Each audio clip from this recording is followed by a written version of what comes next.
जय मसीह की। आज की इस आराधना में आप सबका स्वागत है।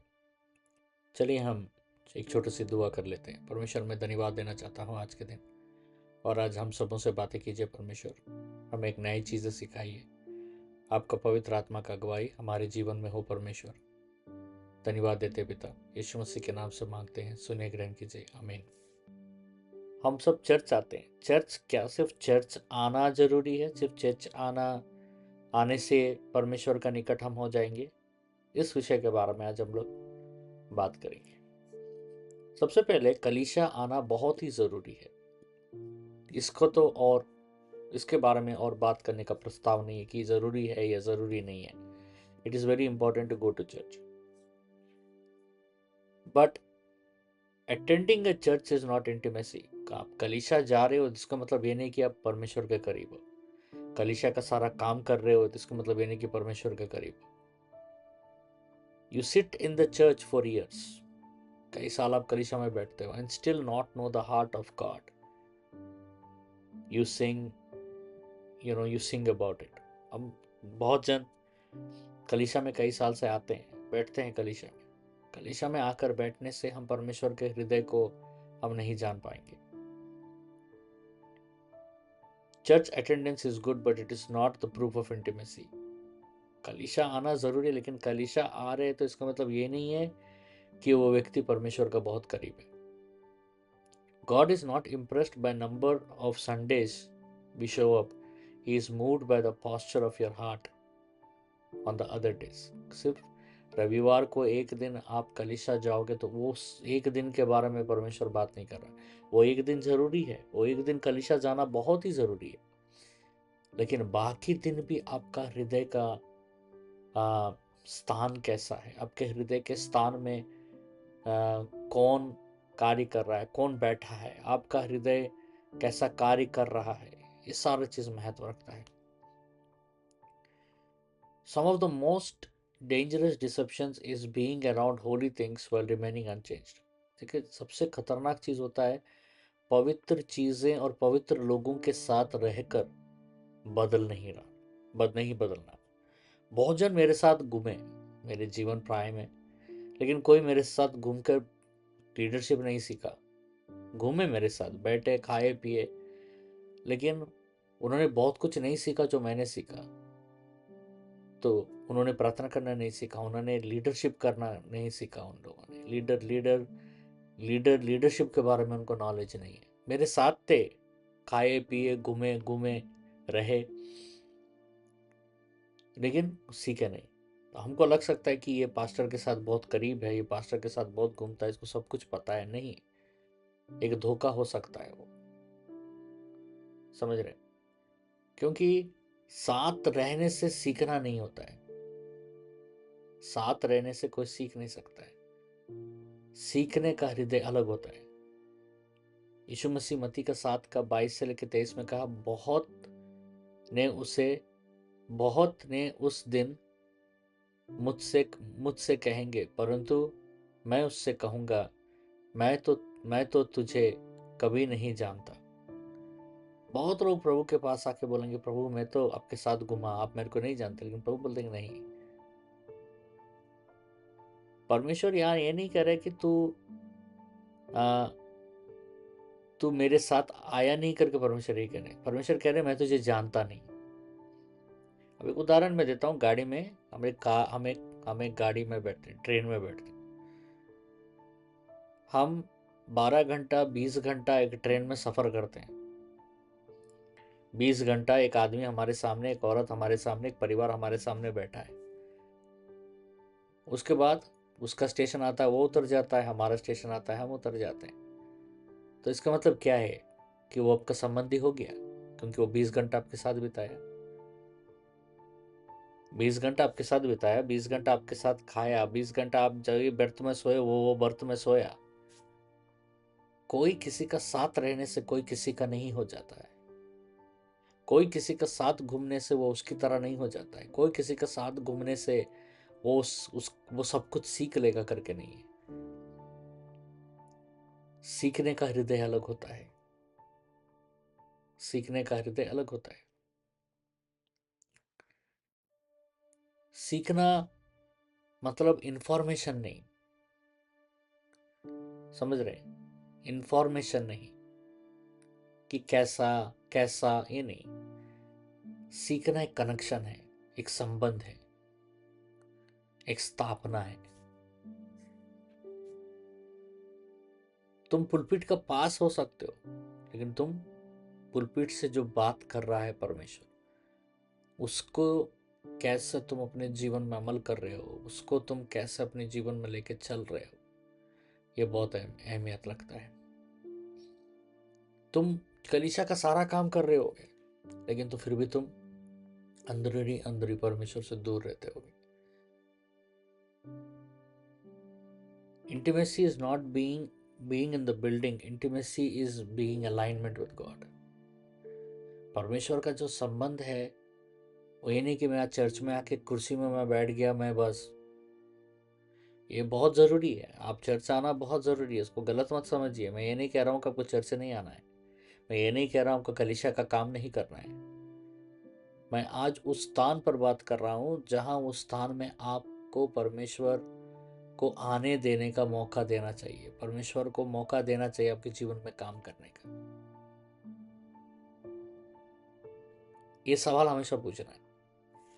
मैं इस सप्ताह तो कलीसिया गया, क्या मैंने इस सप्ताह मैं सिर्फ कलीसिया गया या परमेश्वर से मिलने गया? क्या मेरा मुलाकात परमेश्वर से हुआ? ये सवाल पूछना है आपको। Many believers treat God like a boss, clocking in hours of serving, hoping for divine approval. बहुत जन परमेश्वर को ना एक बॉस की तरह देखते हैं। उनको लगता है कि मैंने 2 घंटा चर्च में बिता दिया, मैं आराधना में खड़ा होकर हाथ उठा दिया, मेरा बॉस खुश हो गया। But God is not running a company. परमेश्वर कंपनी नहीं चला रहा है। Is raising a family, is running a family. वो एक परिवार को चला रहा है। वो आपको अपना कंपनी का कर्मचारी बनाना नहीं चाहता है। ध्यान से सुनिए, परमेश्वर आपको अपने कंपनी का कर्मचारी बनाना नहीं चाहता है। परमेश्वर चाहता है कि आप उसके परिवार का एक हिस्सा बने। आपको परमेश्वर अपने परिवार में लाना चाहता है, आपको अपना परिवार कहना चाहता है परमेश्वर। और ये मौका आप दे रहे हैं क्या परमेश्वर को? आप परमेश्वर के परिवार का एक हिस्सा बन रहे हैं कि नहीं?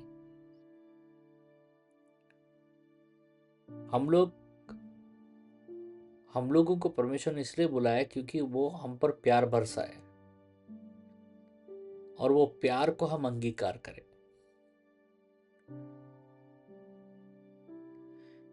क्योंकि अगर हम उनके प्यार को अंगीकार नहीं कर रहे हैं तो आप अनाथ रह जाओगे।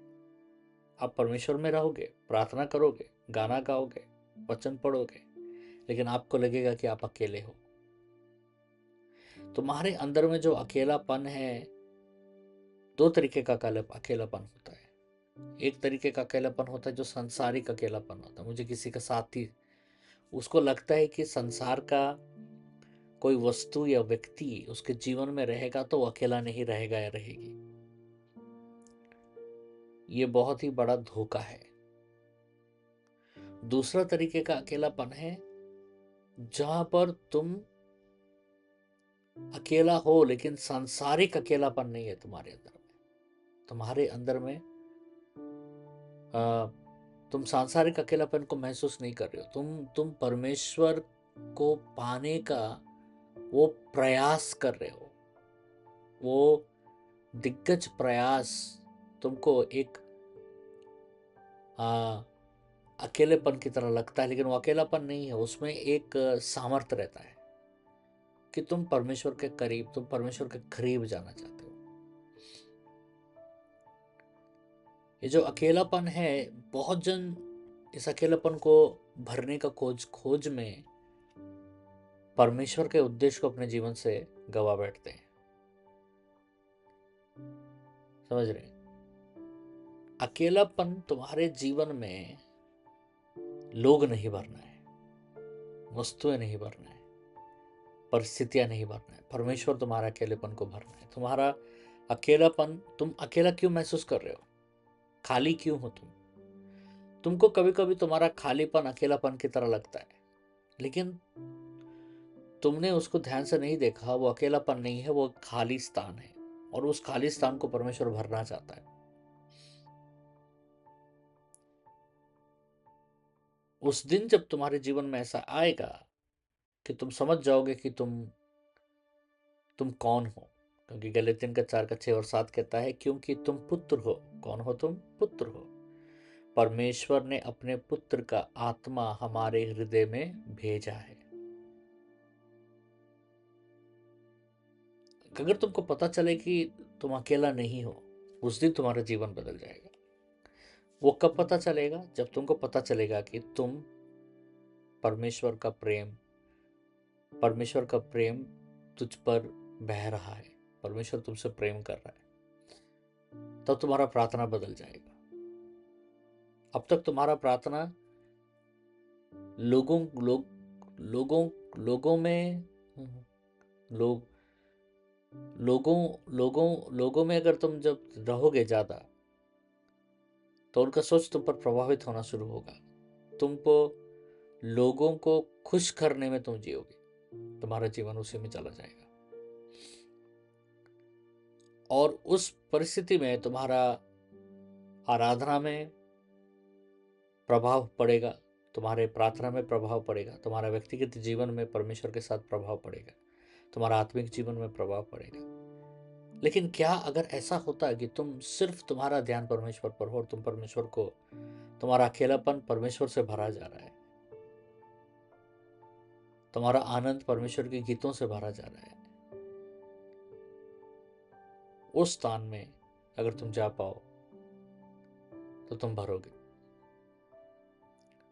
क्योंकि तुम जब संसार से अपने आप को भरने का कोशिश करोगे, वो कभी भरेगा नहीं उस स्थान। क्योंकि हर बार तुम संसार से, लोगों से अपने आप को भरोगे तो तुमको ऐसा लगेगा कि और बस नहीं है, और चाहिए मुझे। लेकिन परमेश्वर से जब तुम भरोगे अपने आप को, तो तुम तुरंत तृप्तता में पल चले जाओगे, तुम तुरंत तृप्त होगे, तुम तुरंत समृद्धि में प्रवेश करोगे, आत्मिक समृद्धि में प्रवेश करोगे। Desire is the difference between a dry routine and a burning relationship. तुमको तब मैं क्या करूं, वही मैं बोल रहा हूं, तुमको क्या करो? चाहत। चाहत एक ऐसा चीज होता है कि तुम क्या चाह रहे हो, ये तुमको टटोलना है अपने जीवन। क्या है तुम्हारा चाहत? एक बार अपना लिख रहे हो, अपने पेन को नीचे रखो, आंख बंद करो और पूछो तुम क्या चाह रहे हो। सबसे बड़ा चाहत क्या है तुम्हारा? क्या तुम अकेले हो? उस अकेलेपन को किसी वस्तु या रिश्ते से भरना चाहते हो? क्या तुम्हारा चाहत संसार का सारा सुख सुविधाओं को पाना है? तुम्हारा चाहत? क्या तुम्हारा चाहत ढूंढ रहा है कि मैं कुछ ऐसा कर दूं कि जिससे सब कुछ बदल जाए मेरे जीवन? या तुम्हारा चाहत सिर्फ मसीह है, कि मैं मसीह से भर जाऊं, कितना भर जाऊं कि मैं महकूं, मसीह ही महके मेरे अंदर से, कि मेरा महक मसीह हो जाए, कि मेरा चाहत मेरे जीवन से भी बढ़कर हो जाए। क्योंकि संसार के तरीके से अगर तुम जियोगे तो मैं ये करना चाहता हूँ, ये करना चाहता हूँ, ये करना चाहता हूँ, तुम ये सब को करने के बावजूद भी तुम तृप्त नहीं होगे। लेकिन इन सारे चीजों में से सिर्फ एक चीज से अगर तुम भर जाओ, तो तुमको समस्त तृप्तता तुम्हें देगा। परमेश्वर से अगर तुम भर जाओ, भजन संहिता 42:1 कहता है, जैसे हिरन जल के लिए तरसती है, वैसा ही हे परमेश्वर मेरा आत्मा तेरे लिए तरसता है। वो तरसना, वो तड़पना, वो प्यास, वो कोई नहीं बना, वो तुम्हारे लिए कोई जागृत नहीं कर सकता है। वो तुम्हारा खुद का है प्यास। और तुम्हारे लिए कोई पानी पी ले तो तुम्हारा प्यास नहीं मिट जाएगा। तुम्हारा प्यास तुम्हारा है, तुम्हारे प्यास को बुझाना तुमको आना चाहिए। जब तुम्हारा और परमेश्वर का रिश्ता उतना गहरा हो जाता है तो तुम्हारा जीवन एक प्रार्थना हो जाता है। तुम प्रार्थना करोगे नहीं, तुम प्रार्थना में रहोगे। मैं प्रार्थना करने जा रहा हूं, ऐसा हो कि तुम्हारा जीवन ही प्रार्थना हो जाए। तुम जो बात करते हो वो बात प्रार्थना की तरफ लगे। ये कब होगा? फिर मैं बता रहा हूं, तुम्हारा इच्छा, तुम्हारा डिजायर, तुम्हारा इच्छा अगर परमेश्वर है, तुम्हारा इच्छा अगर परमेश्वर है, तो तुम्हारा इच्छा जब बहुत ज्यादा हो जाएगा परमेश्वर के लिए, तो वो एक अर्पण में परिवर्तित हो जाएगा। अब तुम इच्छा नहीं है तुम्हारे अंदर में, अब तुम एक अर्पण हो गए हो परमेश्वर को। जब तुम अर्पित हो जाओगे, जब तुम अपने आप को अर्पित कर लोगे, तब तुम तिरस्कृत स्थान में चले जाओगे, जहां पर तुम अपने आप को तिरस्कार करना शुरू करोगे, तुम्हारे चाहतों को तिरस्कार करना शुरू करोगे। एक आदमी भरपेट खाना खाया, बहुत भूखा था, उसको अपने भरपेट खाना खिला दिया। उसके बाद उसके सामने अगर आप स्वादिष्ट व्यंजन रखोगे तो वो खाएगा नहीं, क्योंकि वो तृप्त हो गया है। अभी वो तृप्त इतना हो गया है, अभी एक आदमी बहुत भूखा है, आपने उसको दाल रोटी दिया, वो दाल रोटी खा के अपने पेट को भर लिया, पूरा भर लिया। अब उसके सामने अभी आप स्वादिष्ट व्यंजन लगा रहे हो, बहुत आयत स्वादिष्ट व्यंजन, उत्तम व्यंजन को परोस रहे हो उसके सामने। वो आदमी खाएगा नहीं, वो आदमी उठकर चला जाएगा, क्योंकि वो तृप्त हो चुका है। अब संसार का कोई भी आकर्षित वस्तु उसे आकर्षित नहीं कर पाएगा, वो प्रलोभन में नहीं गिरेगा, क्योंकि अब प्रलोभन उसके ऊपर हावी नहीं हो पाएगा, पाप उसके ऊपर अधिकार नहीं कर पाएगा, इच्छाएं उसके ऊपर प्रभुता नहीं कर पाएंगे, क्योंकि वो तृप्त हो चुका है, क्योंकि उसका भूख मिट चुका है। साधारण चीज ही खाया है, लेकिन क्या खाया है उससे नहीं, वो तृप्त हो चुका है। ये होता है तृप्त होने का परिणाम। एक व्यक्ति जब तृप्त हो जाता है तो उसका परिणाम होता है कि वो त्यागना शुरू करता है। उत्तम चीजों को उसके सामने परोसा जाए तो वो त्याग देता है। उसके सामने संसार का धन दौलत नाम शौहरत रुतबा इज्जत, ये सब उसके लिए व्यर्थ लगता है। इसलिए पौलुस कहता है कि संसार का सारा उत्तम चीज मेरे लिए गोबर के समान है, जिसके लिए लोग भागते हैं, जिसके लिए लोग जीते हैं, जिसके लिए लोग परिश्रम करते हैं, पसीना बहाते हैं, खून बहाते हैं, मेरे लिए वो सारी चीज़ें गोबर की तरह है, क्योंकि मैंने उत्तम चीज़ को मैं पा चुका हूँ। और उत्तम चीज़ है मसीह, मैंने मसीह को पा लिया है। तुम्हारा तुम्हारा सबसे बड़ा कर्तव्य है, तुम्हारा सबसे बड़ा कर्तव्य है कि तुम मसीह से प्रेम करो। ये सबसे बड़ा कर्तव्य है तुम्हारा, इससे बढ़कर कोई कर्तव्य नहीं है हमारा।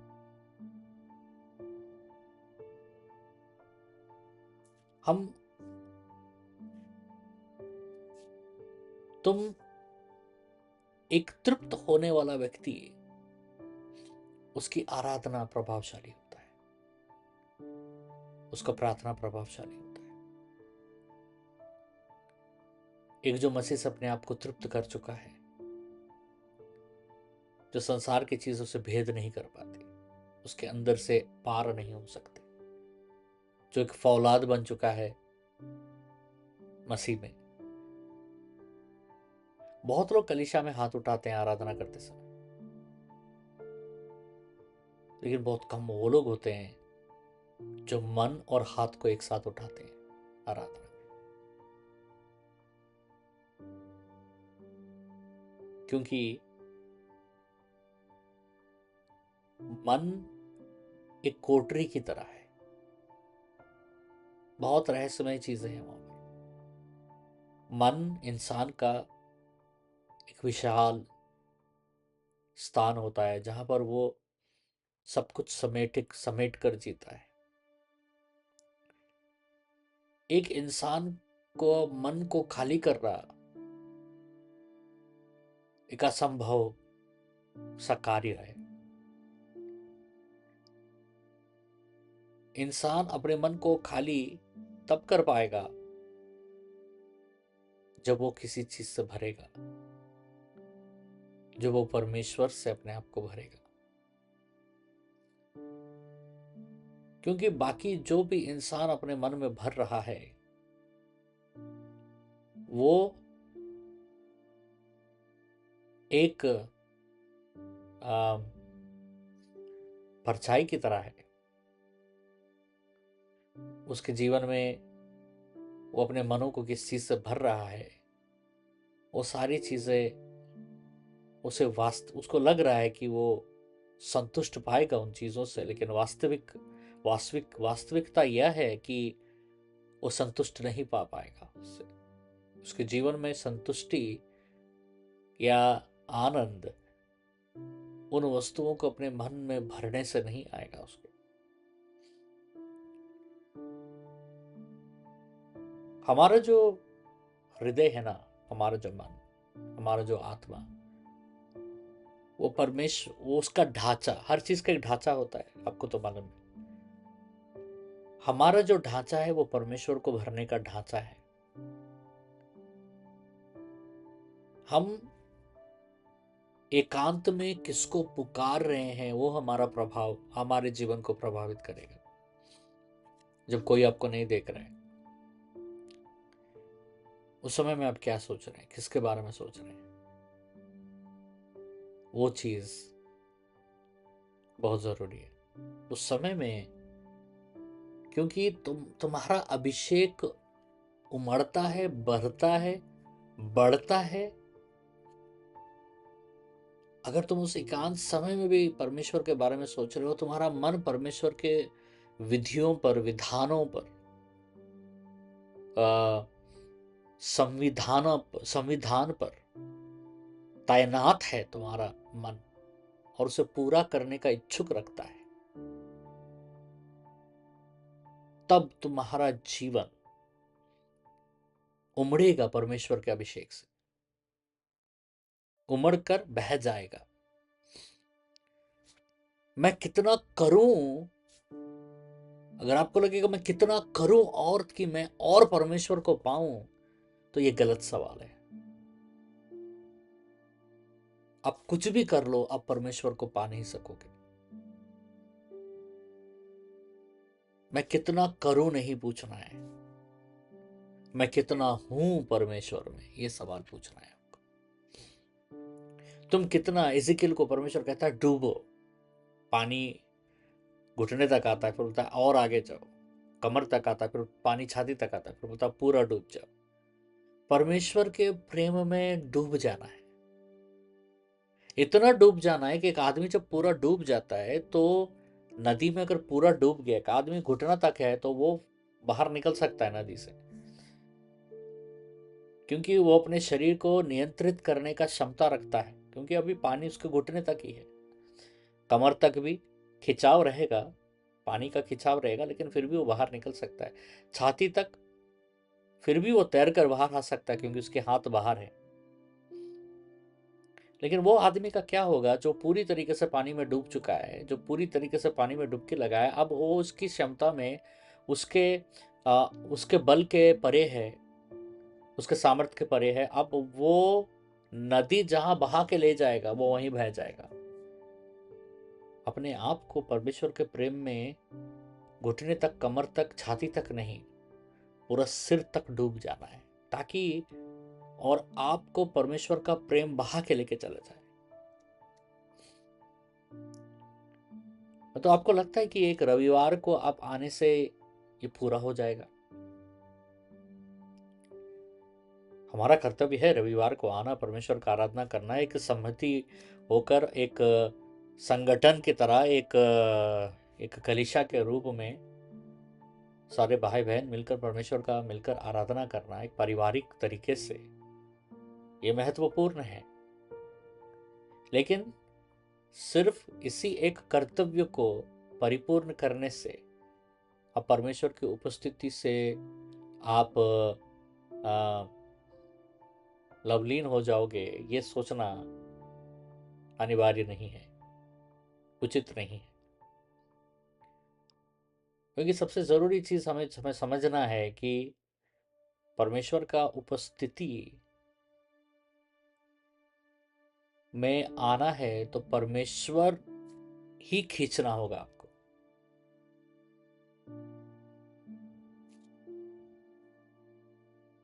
हम में से कई लोग परमेश्वर के बारे में बात करते हैं, बहुत अच्छी बात है, हम परमेश्वर से भी बात करते हैं बहुत, लेकिन हम में से कितने जन हैं जो इंतजार करते हैं कि परमेश्वर वापस हमसे बात करे? सब उपदेश 5:2 कहता है, अपने शब्द को थोड़े रखो, अपने शब्द को थोड़े रखो, परमेश्वर स्वर्ग में है और तू पृथ्वी पर। कितना बड़ा बात है। वो हमसे बात करना चाहता है, लेकिन क्या हम उनको वो मौका दे रहे हैं पूरे पूरे सप्ताह, पूरा महीना, पूरा साल हमसे बात करने के लिए?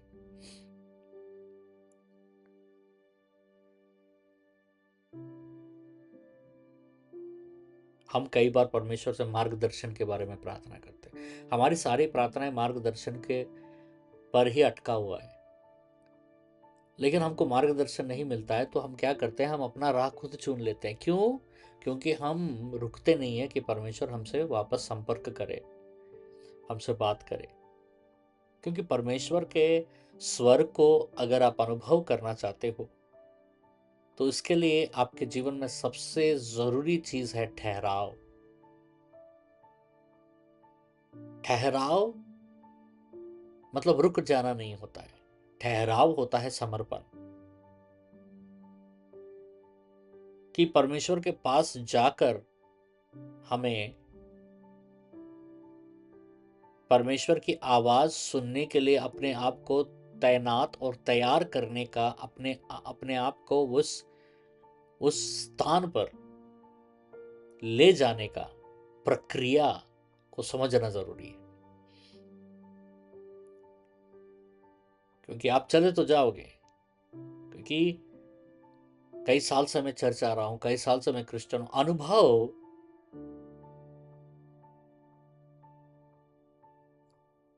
अनुभव तुमको लगेगा कि मैं पुख्ता हो जाऊंगा अगर मैं अनुभवी रहूंगा, तो अनुभव तुम्हें कुछ नहीं करेगा। अनुभव अनुभव हर बार धोखा देता है। अनुभव से बड़ा चीज होता है सुनना परमेश्वर से। वो सुनने के लिए तुमको अपने हृदय को उस रीति से मोड़ना होगा, तोड़ना होगा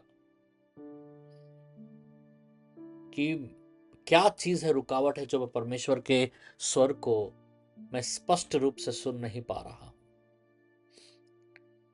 क्योंकि तुम्हारा अनुभव कोई काम का नहीं है परमेश्वर के स्वर के आगे। परमेश्वर, अगर तुम्हारा अनुभव ही सब कुछ होता तो परमेश्वर वचन नहीं देता, क्योंकि सब कुछ वचन के ऊपर आधारित और निर्भर है। तुम्हें परमेश्वर के पास जाकर अपने आप को तोड़ना है, मोड़ना है, झिंझोरना है, निचोड़ना है, बहाना है। क्या करोगे कि उसके आवाज को सक्रिय रूप से तुम समझ पाओ? परिपक्वता तभी आता है तुम्हारे जीवन में जब तुम उस सक्रियता में प्रवेश कर सको। अनुभव तो एक परछाई की तरह है, एक सूक्ष्म पदार्थ है, वो उसका कोई महत्व नहीं है। अच्छे से अच्छे ज्ञानी लोग मर गए। बाइबल में ज्ञानी और अनुभवी लोग मर गए, लेकिन उन्होंने परमेश्वर से क्या सुना, वो बातें, वो बाइबल में जो लिखे हैं वो हमें चला रही, उनके अनुभव को नहीं। मूसा ने कैसा चलाया, उससे ज्यादा मूसा से परमेश्वर ने क्या बात किया, वो ज्यादा प्रभावित है।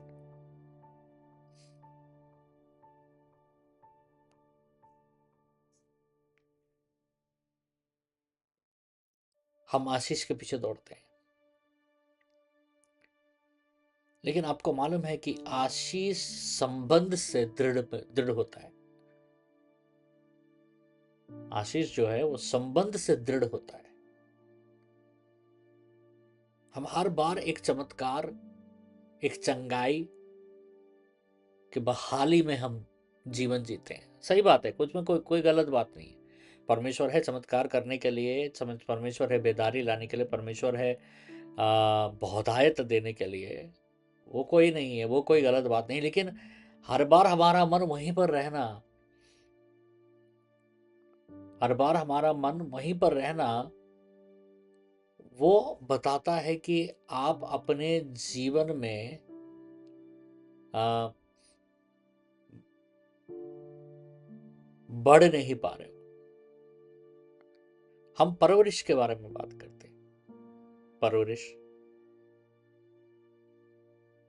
परवरिश में सबसे जटिल चीज जो है वो है परवरिश में कि कैसे परवरिश करें हम अपने अपने अपने बच्चों को। हर माता पिता का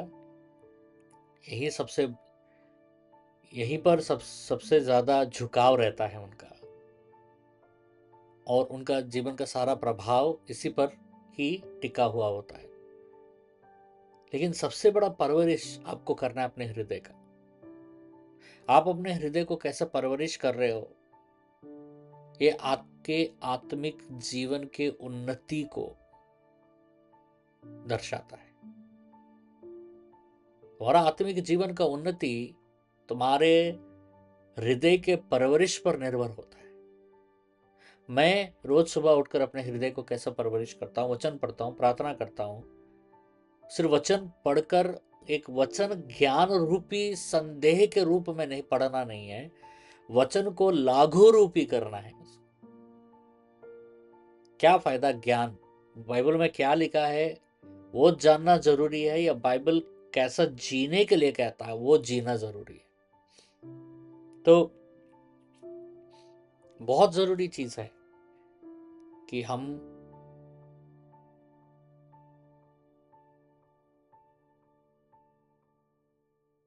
कि एक भक्त कहता है मज़े से 27 के 4 में, मैं यहोवा से एक बात मांगता हूं कि मैं जीवन भर उसके भवन में वास करूं।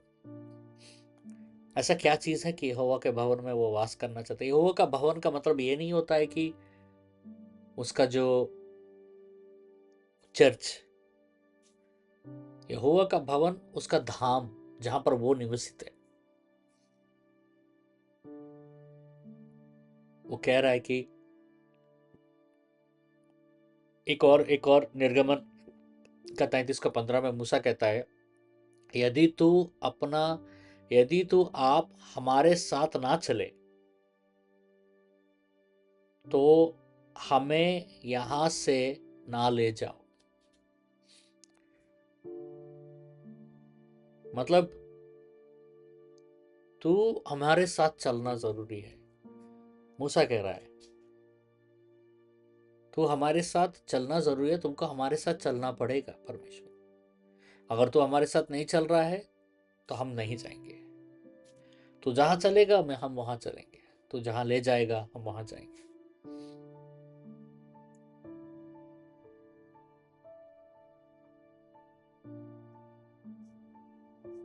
परमेश्वर अपने रहस्यमय बातों को साधारण लोगों को नहीं बताएंगे।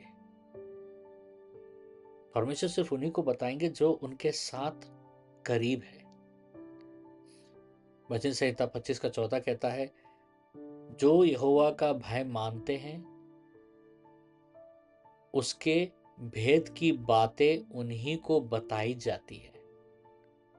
ये रहस्य और ये भेद की बातें जो है परमेश्वर हमारे साथ बांटना चाहता है। लेकिन ये क्या सिर्फ कर्तव्य रूपी व्यक्तियों को ही मिलेगा? मैं वही बताना चाहता हूं। रविवार को आना एक कर्तव्य है, लेकिन परमेश्वर कर्तव्य से ज्यादा कुछ और खोज रहा है हमारे जीवन में। कुछ और चाह रहा है, संबंध। कर्तव्य तो है लेकिन संबंध बहुत जरूरी है। परमेश्वर चाहता है कि आप उस संबंध में उनके साथ प्रवेश करें। आज आज एक सवाल, सारी बातें तो हमने कर ली, लेकिन आज मुद्दे पर आते हैं। मुद्दे पर क्या चीज रोक रहा है आपको उनके करीब आने के लिए? अगर आपके शरीर में कांटा है तो उसको निकालो भाई।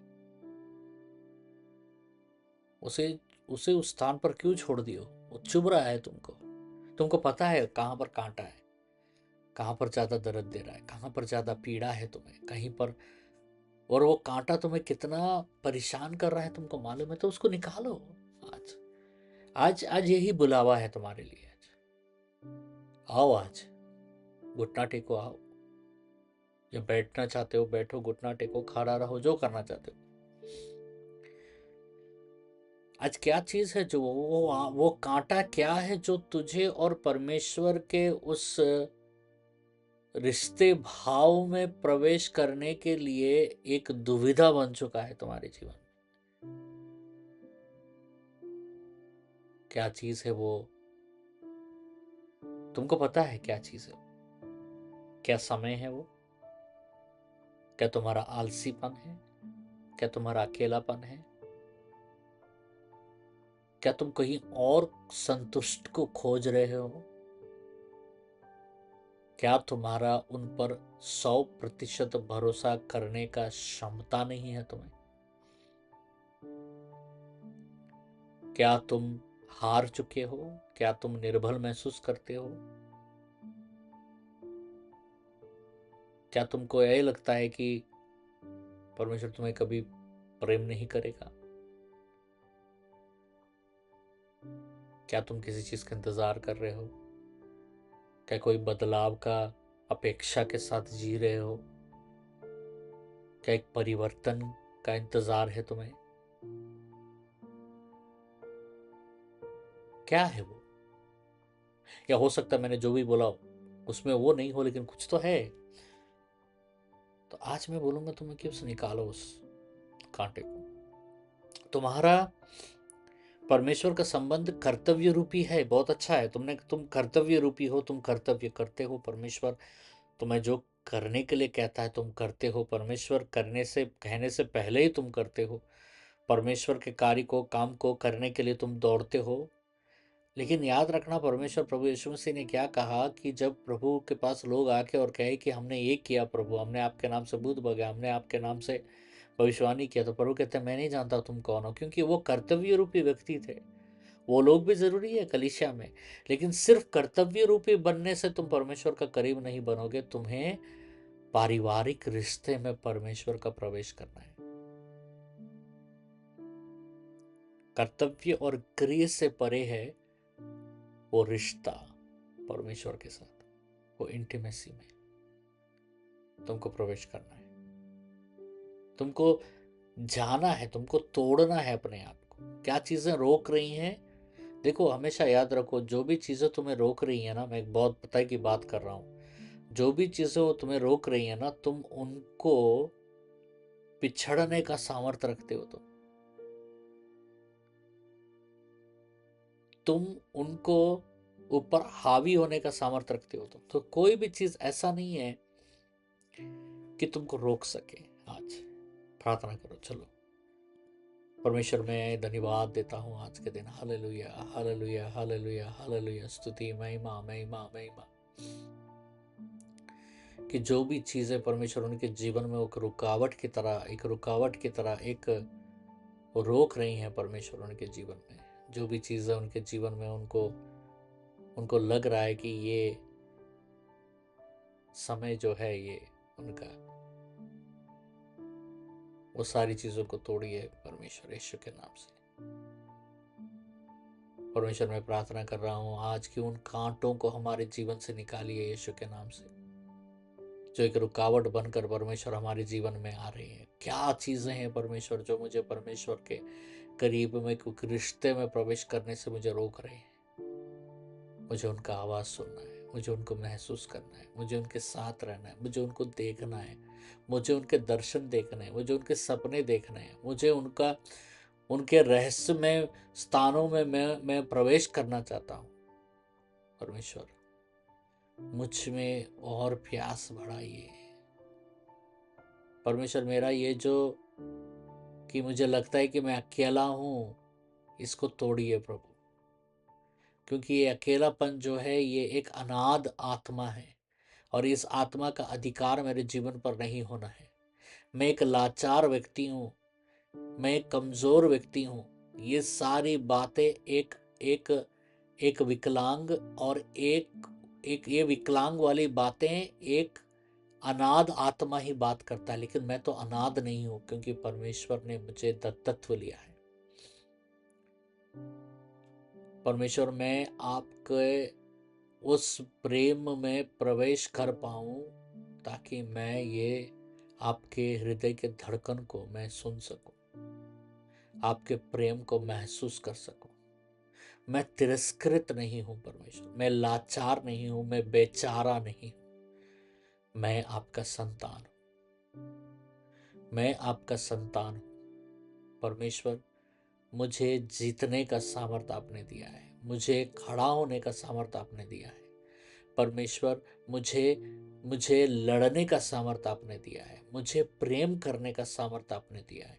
परमेश्वर मुझे आपके परिवार का हिस्सा, मैं आपका परिवार का हिस्सा हूँ। मैं बनने वाला नहीं और एक दिन बनूंगा नहीं, मैं अब आपका परिवार का हिस्सा हूँ। परमेश्वर मैं आपके प्रेम के दायरे में मैं रहता हूँ, क्योंकि आपका प्रेम मेरा चारों ओर घिरा हुआ रहता। मैं आपके अनुग्रह दृष्टि में हमेशा मैं निवास करता हूँ परमेश्वर, क्योंकि स्वर्ग से आप मुझे देखते हैं और आप मुझे जानते हैं, मेरा नाम आप जानते हैं परमेश्वर। मैं अनजान नहीं हूँ, मैं विदेशी नहीं हूँ परमेश्वर, मैं अनजान नहीं हूँ, मैं पराये नहीं हूँ परमेश्वर। परमेश्वर ये सारी बातें जो मेरे अंदर में जो मुझे दुर्लभ कर रही हैं परमेश्वर, उनको आज तोड़िए यीशु मसीह के नाम और लहू से। आपका चंगाई मेरा है परमेश्वर, आपका आशीषें मेरे हैं, आपका सब कुछ जो आपका है वो मेरा है, क्योंकि मैं आपका संतान हूं। संतान का अधिकार होता है कि बाप के सारे जायदाद पर उसका अधिकार होता है। उसी तरीके से आपके सारे उत्तम चीजों पर परमेश्वर मेरा अधिकार है, क्योंकि मैं आपका संतान हूं। निर्बलता, कमजोरी, अकेलापन, कायरपन परमेश्वर मेरे जीवन से हटाइए यीशु मसीह के नाम और लहू से। मुझे खड़ा होने दीजिए। मुझे मुझे मेरे प्रार्थनाएं मेरे निर्बलता से नहीं, मेरे प्रार्थनाएं परमेश्वर आपके सामर्थ्य से निकलना है। वो सामर्थ्य जो परमेश्वर आपने जो दत्तत्व से मुझे दिया है, जो परमेश्वर मैं दासत्व के आत्मा में नहीं हूँ परमेश्वर, मैं एक स्वतंत्र रूप से मैं आपका संतान बनकर प्रभु प्रार्थना करना चाहता हूँ। और मेरी प्रार्थनाओं में परमेश्वर एक संतान का बल उमड़े यीशु के नाम से, ना कि परमेश्वर एक कायर, एक निर्बल, एक दरिद्र उस तान को मैं आज नकारता हूं मेरे जीवन के ऊपर में। और मैं घोषणा करता हूं कि यीशु मसीह के नाम और लहू से वो स्थान मेरे जीवन में प्रभुता नहीं करेगा, वो स्थान मेरे जीवन में निवास नहीं करेगा। परमेश्वर मैं पूरा तरीके से आपका हूं, मैं डरपोक नहीं हूं परमेश्वर। मेरे अंदर में से वो डर के भावना को तोड़िए यीशु मसीह के नाम से। रात का डर, दिन का डर, कल का डर, आज का डर, अतीत का डर, मनुष्य का डर, अंधकार का डर, रोशनी का डर, हर तरीके का डर का के प्रभुता को आज यीशु मसीह के नाम और लहू से हम तोड़ते हैं अपने जीवन के ऊपर में। और हम परमेश्वर डर का आत्मा आपने हमें नहीं दिया। वचन कहता है डर का आत्मा आपने हमें नहीं दिया, बल्कि धैर्य का आत्मा दिया है परमेश्वर आपने। परमेश्वर मैं प्रार्थना करता हूँ कि वो धैर्य के आत्मा से परमेश्वर आज मैं खड़ा होकर परमेश्वर आज मैं हाथ फैलाकर आज मैं घोषणा करता हूँ कि मैं आपका संतान हूँ और मैं उस स्थान से लड़ूंगा हर युद्ध को। मैं उस स्थान से प्रार्थना करूंगा। मैं उस अकेलेपन से नहीं, आज मैं त्यागता हूँ उस अकेलेपन, मैं उस अकेलेपन को लेकर घूम रहा हूँ। मैं उस निर्बलता को अपने साथ, मैंने उस निर्बलता के साथ दोस्ती कर लिया है, मैंने अकेलेपन के साथ दोस्ती कर लिया है, मैंने कमजोरी के साथ दोस्ती कर लिया है, मैंने कायरपन से दोस्ती कर लिया। मैं उनके साथ आज दोस्ती तोड़ता हूँ यीशु मसीह के नाम और लहू से। और मैं घूम के उनको कहता हूँ कि तुम्हारा और कोई स्थान नहीं है मेरे जीवन में। और एक मैं आपके संतान बनकर यहाँ खड़ा होकर हाथ उठाकर कहता हूँ कि मैं आपका संतान बनकर प्रार्थना करूंगा, मैं आपका संतान बनकर युद्ध करूंगा, मैं आपका संतान बनकर चलूंगा, मैं आपके संतान बनकर बोलूंगा, मैं आपका संतान बनूंगा। मैं क्योंकि मैं आपका संतान हूं, तो उस स्थान से मेरा हर लड़ाई होगा आज से। परमेश्वर आपके राज्य को बनाने का, आपके राज्य को बनाने का लायक और सामर्थ्य मुझे दीजिए परमेश्वर। धन्यवाद धन्यवाद धन्यवाद धन्यवाद धन्यवाद, स्तुति महिमा महिमा महिमा। धन्यवाद परमेश्वर, धन्यवाद परमेश्वर, परमेश्वर धन्यवाद। धन्यवाद देते हैं परमेश्वर आज के दिन के लिए। इस कलीसिया को आशीष दीजिए। कलीसिया के परमेश्वर सब सब जितने भी परिवार के सदस्य उनके उनके ऊपर आशीष दीजिए। आपका लहू का प्रोक्ष करते हैं उनके ऊपर, कि उनको आपके लहू से ढाकिए। उनके हर इच्छाओं को पूरा कीजिए परमेश्वर, उनके हर जरूरतों को पूरा कीजिए। पूरे सप्ताह परमेश्वर उनके साथ रहिए परमेश्वर। धन्यवाद देते हैं। सारी प्रार्थना और विद्या पिता परमेश्वर को यीशु मसीह के नाम से मांगते हैं, सुने ग्रहण के जामिनी समस्या का अनुग्रह पिता परमेश्वर का प्यार और पवित्रात्मा की सहभागिता सदा सर्वदा आपके परिवार के हर एक सदस्य के साथ कायम रहे। आमीन। जय मसीह की। परमेश्वर आप सबको बहुत आशीष दे। God bless you.